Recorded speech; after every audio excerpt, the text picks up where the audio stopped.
Good morning, Mr. Sunday. This is Daniel Munoz, the Marine Actor Product Specialist.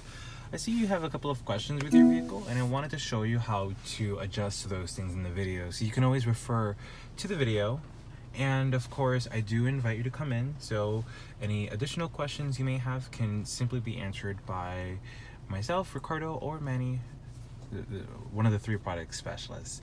So the first thing I'm going to go over is how to display the turbo function on the car.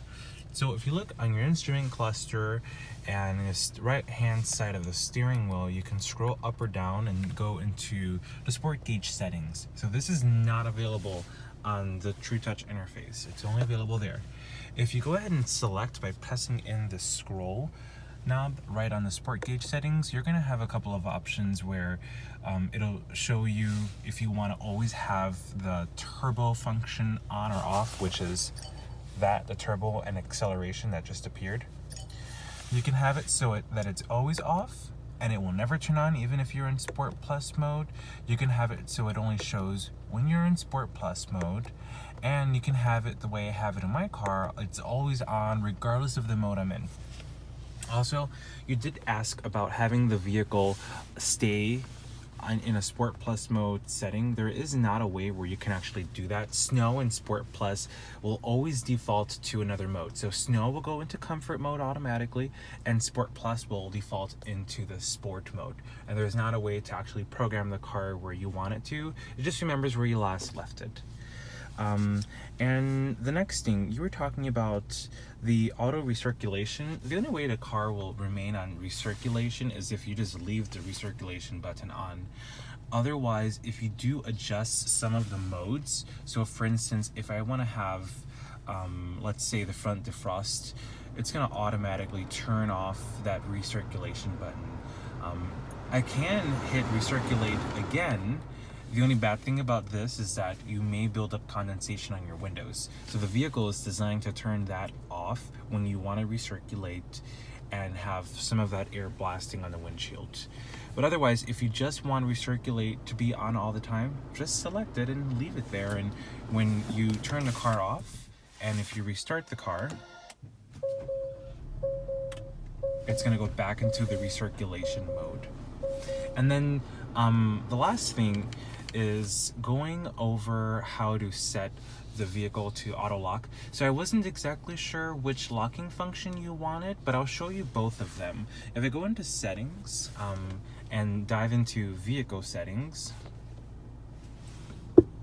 here I'll have a couple of options. I'm going to go to the keyless access setup, and here is where I can have the vehicle automatically lock its doors with the walk away auto lock. That's when you have turned the vehicle off, you've walked away with your key, and as you continue walking away, the doors will automatically lock themselves. The second auto locking function that's available in the car is actually going to be in a different mode, and that's going to be under the door setup. Here you can have the auto door lock, which means the car can lock itself by default when you've reached 10 miles an hour, or you can have it automatically lock when you shift from park, or you can prevent the auto locking function when you're in the car and driving.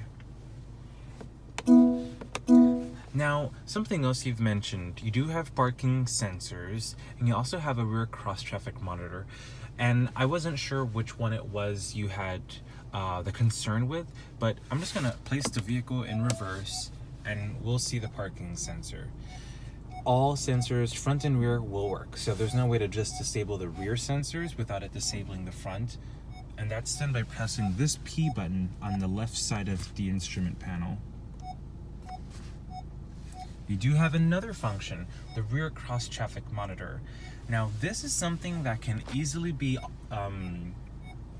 selected, perhaps by mistake, if you're driving and you have pressed right around this area on the True Touchpad interface. Because if you notice right down here, that icon isn't displaying what's behind. It actually is giving you proximity of vehicles that are crossing the path of the car. So you see where that vehicle is at? Assuming a car were driving from that direction and crossing right behind the car, that's where you can disable that feature.